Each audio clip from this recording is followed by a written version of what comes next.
19 ta' frar, San Corrado Confalonieri, eremit, għex bejn l-1290 u l-1354.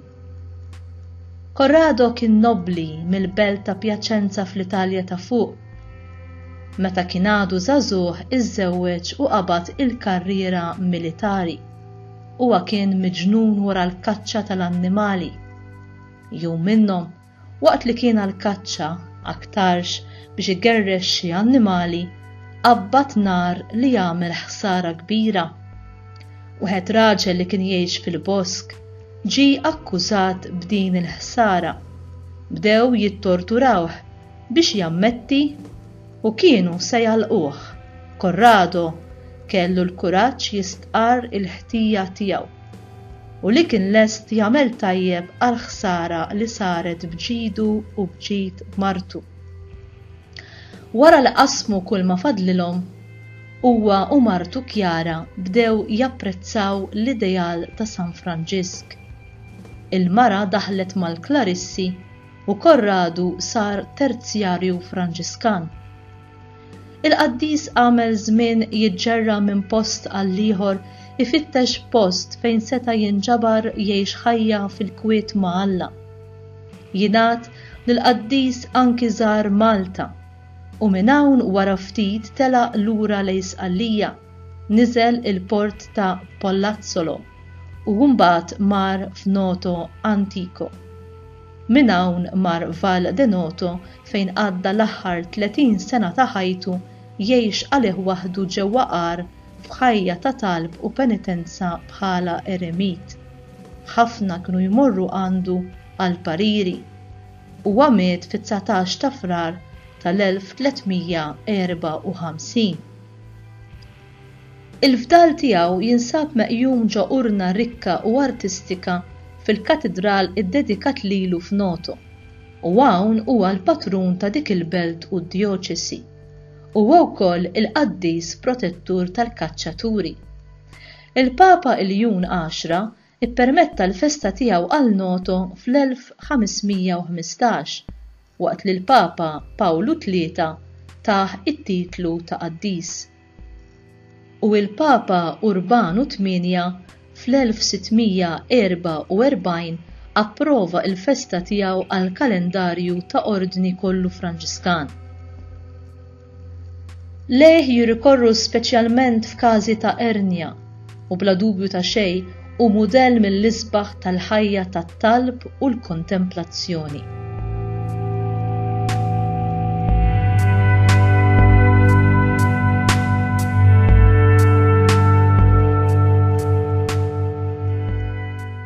Minkejja li Corrado Confalonieri fil-paniku u l-biża li qabdu, x'inrada kien nar jinfirex u jeqret kull ma jsib, ħarab minn fuq il-post, aktar tard meta ra li raġel innoċenti kien spiċċa l-ħabs, kien qed jiġi torturat biex jammetti u ġie saħansitra kundannat għal mewt għax is-suspetti kollha kienu waqgħu fuqu, nidem mill-fatt li ħarab minn fuq il-post. Għalkemm ma qabbadx dan in-nar apposta, imma l-ħsara kienet tkun ta' detriment kbir għal ruħu li kieku weħel it-tort kollu dak ir-raġel innoċenti. Kien ikollu il-mewt tiegħu fuq il-kuxjenza.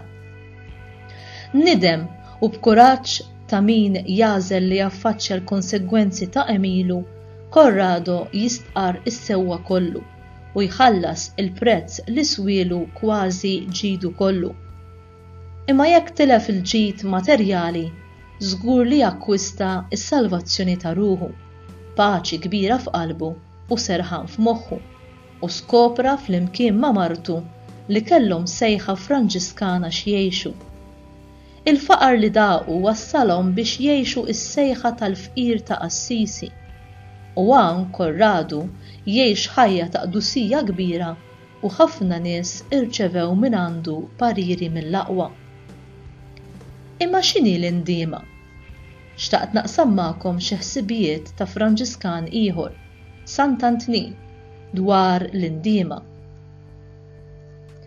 Għad li marqa fil-vizzi Ir-ruħ il-mitlufa dejjem ikollha fiha imkebsa xrara li tnigżilha l-kuxjenza.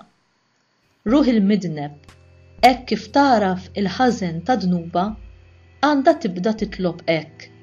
Mulej bin David, ikollok ħniena minni, u għajn ta' kompassjoni u maħfra, li ħriġt gelgel mill-imqazza Verġni Marija, nadda fil-ħmieġ ta' dnubi, ikollok ħniena minni. Dak li ta' bilħaq jikkonverti imqanqal mill-Ispirtu ta' Alla isir insensibbli għal pjaċiri tad-dinja, jibki bin-niket li jħoss u jmur ifittex lil xi qassis biex qudiemu jistqar dnubietu. Ir-rikonċiljazzjoni tal-midneb ma' Alla tista' tissejjaħ l-erusija tal-Ispirtu Santu mar-ruħ niedma. Minn din il-għaqda jitnissel in-nisran il-ġdid u r-ried tal-ħajja ta' dejjem. Ejjew mela jekk għandna bżonn insejħu u mmorru bġirja nfittxu l-arus tas-sema u nitolbu l-Alla jaħfrilna dnubietna. Dan nitolbuhulu permezz ta' Ġesu, ħuna l-kbir, o Ġesu, aħna laħam minn laħmek, biex tifdi lill-bnedmin int sirt bniedem. Mill-uġieħ kbir li sofrejt għalina tallimt tikkumpatina. Aktar mal-midneb ikun il-bot meta jdur biex jerġa' għalant missieru, daqstant ieħor dan jilqgħu bimħabba kbira. Ħadd ma jsir perfett f'daqqa waħda, għalhekk jeħtieġ li ninfatmu mid-dinja bil-ftit il-ftit, aħna u nistmellu l-għana u l-pjaċiri li toffrinna. Wieħed jeħles minn drawwa billi jibda drawwa oħra bil-kontra. Wieħed fil-osfu tal-qedem jgħid li l-vizzji jintemmu meta nitalbu naqtawhom.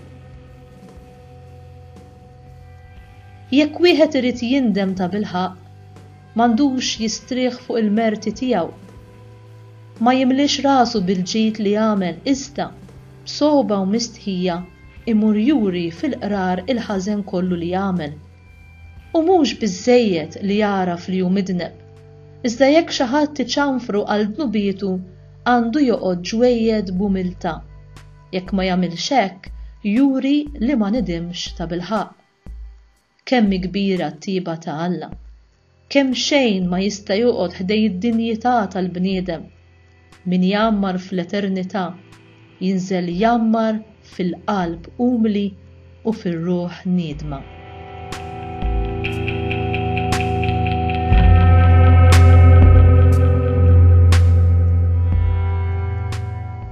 Talba, o Missier tas-sema, nitolbuk biex bħal Corrado Confalonieri aħna dejjem nagħmlu ħilitna biex nagħmlu l-aħjar għażliet, anki jekk dan ifisser li nsofru l-umiljazzjoni u t-telf tal-ġid materjali tagħna kollu.